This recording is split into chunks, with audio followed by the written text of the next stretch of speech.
My name is Suresh Khatri and I'm from the Fiji Islands. I've had the wonderful adventure of living without a salary for the last 54 years. How has that been possible? Because I have tried to serve society rather than my own pursuits. Somehow society has looked after all my needs and people have been very generous. So much so that not only have all our basic needs been met on all these 54 years, but we also have been donated a house by about 26 friends who contribute towards it. And we don't have a loan in this day and age that we have to repay. If you're not satisfied with the future that is coming for you, then IFC is the best means of doing something about changing it. IFC provides any young person and old people too a means and a way of living that satisfies and makes life purposeful. It helps a person go just beyond living for oneself to really answering the needs of the world, and it makes you effective in modeling in your life something of what the world needs. For 112 years, IFC has been tried and tested. It grew from one person who answered bitterness against some people in his life, and it has spread all over the world to people of every religion. And that is the specialty of IFC, that it has people of every faith subscribing to it, because IFC is basically the practice of concepts that are common to every religion. That is, starting change with yourself, and to change oneself, accept very high moral standards to judge yourself by. IFC suggests absolute purity, absolute honesty, absolute unselfishness, absolute love. And most importantly, the third part, taking time to deeply listen to your soul, listen to your inner voice. Anyone who does that will begin to get thoughts of how they can change their lives and find satisfaction beyond measure and expectation. Even after 112 years, this idea is still valid, because in each era, in each age, people need to change and not remain as they are for the world to become a different place. And IFC gives the simplest tools of starting that change. Go with notebook and pen.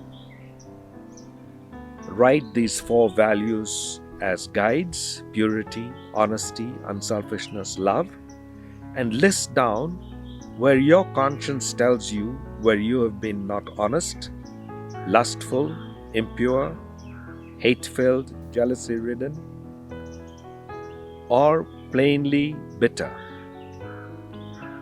And then correct each one by apologizing, paying back money, or saying sorry to people, and praying for a new attitude and new way of living in one's own life.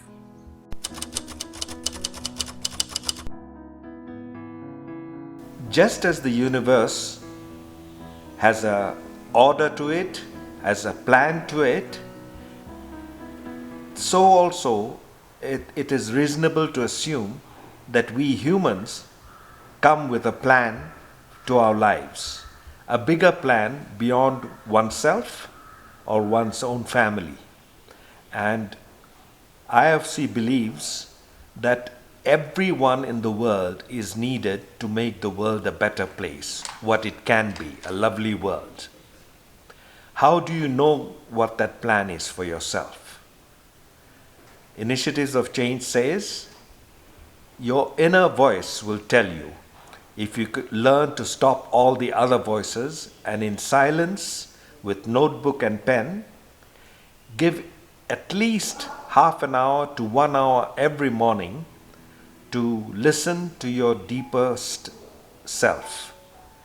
There, your inner voice will tell you truths about yourself and how you can become a freer person, a more satisfied person, and it will tell you how to increase the population of your world. And through this method, people have found through their conscience where they needed to change, and they have affected their societies. For instance, a leader from Northeast India listened to his inner voice and learned to apologize to his wife for things that he had kept hidden from her. He apologized to his party colleagues for political rivalry, and he made up his relationship with the Chief Minister of Assam, from whom they were wanting to separate. These acts of restitution made him a different man and a more effective person. And as a result, the state of Meghalaya in India was born without bloodshed, when up to 20,000 young people were ready to go along the violent path. Now, if you were to ask, how do you know it is the inner voice? My suggestion or my experience is, whenever it is an unselfish thought, it is very likely to be the inner voice. Whenever it is a caring thought, it is likely to be the inner voice. Whenever it is not dishonest, not lustful, not hate-filled or jealousy-ridden, then it is very likely to be the inner voice. And ultimately, you will only know it has been the inner voice guiding you when you obey the thought and see if that changes your life, makes you happier, or it helps somebody else change in their life and correct their mistakes. Now, I'm talking about these things because I also have tried to practice them. So it is not just talk from me, but an attempt to apply this in my life first before I talk about it. So I've discovered that we all need to free ourselves of the past in order to free our future. Make the future free for creativity, for selfless service, for becoming more useful for your nation, for your community, for your family too, and for the greatest satisfaction, of course, in life. So I had to look back and correct all the wrongs I had done, especially in the light of these four values: purity, honesty, unselfishness, and love. So I returned library books that I had stolen, paid back money to the bus company in Fiji who I used to cheat and pay only half the fare when I should have paid the full fare. And I burned dirty books, dirty photos, and told my parents all the secret things that I had done, which I was never going to reveal to them already by the age of 20. This then helped me to become free of habits which I thought would stay with me for life. I also apologized to a friend, my best friend, who used to be able to tell jokes better than I could. And that apology deepened our friendship. I also said sorry to the leaders of the native Fijian community in Fiji, who I used to look down on. And from that apology sprang something new in my life, which was an appreciation of every community in the world, and in fact every person in the world, however young or old, or from whatever background. So in this way, anyone can experience change. If you want to know if change can come into your life, today, now, think of putting one thing right, making an apology for something that you have done which you have not acknowledged, or paying back money where you have cheated, or saying sorry to someone for having hurt them. There will be any number of things that you will think of from your past. Your conscience will help you. And if you put that right, then you will be an agent for a new world. From my experience, if anyone wants to be happy and satisfied in life, then they should think of others, not self, and think of playing their fullest role in helping the world become a better, more lovely place. So, your inner voice will tell you how to think for other people, how to care for other people, how to increase the population of your own personal world. You can think out how many people really are in your own world, in your world.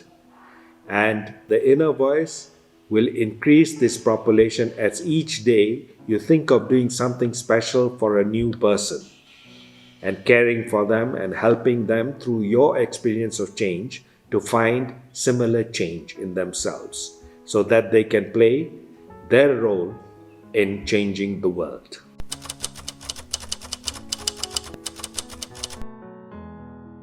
For changing the world, of course, it is a help if you're in a position of power or hold a big post in your country, because you can reach many more people. But unfortunately, at the moment in the world, too many leaders are using their positions for personal gain or power and remaining in power. And the poor are neglected. So, ordinary people have to play a role. And when you look at history, it is movements of people, ordinary people, that have changed societies, not just good leaders. Of course, good leaders help, but the majority of change has come through popular uprising or movements. You take today a young person like Greta Thunberg or Malala of Pakistan. Were ordinary people who have made an impact on the world because the idea they propagated was big and bold. So each person can make a big difference in the world, especially if they find inspiration from the inner voice in setting up movements in their own societies which will bring change. But basically, we need to make the poor people who've been forgotten as remembered people.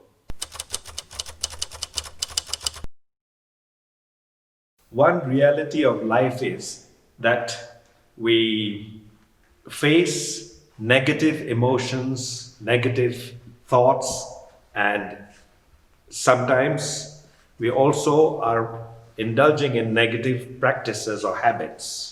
How to overcome them? It is said that it takes a passion to cure another passion. So if you find a bigger purpose in your life, it would help to overcome the emotions that are negative. I also suggest that you put care for people and care for societies and issues in societies as a primary thing in your life. Give it the first place, and you will find that your energies will be required for that task rather than indulging in something which is unproductive. In this COVID-affected era, all of us have had a lot of time to pause, be alone, and think and rethink about life and our own purposes. And it is of course known that youth movements have changed many countries and many societies. The older people will play their role, but the younger ones can now come in with increased effective force to change the world. For that, they will have to look at these 4 values: purity, honesty, unselfishness, and love. Jot down all their own shortcomings, correct them by apology, restitution, and finding new attitude through the inner voice, and play a role in building teams that will change the future.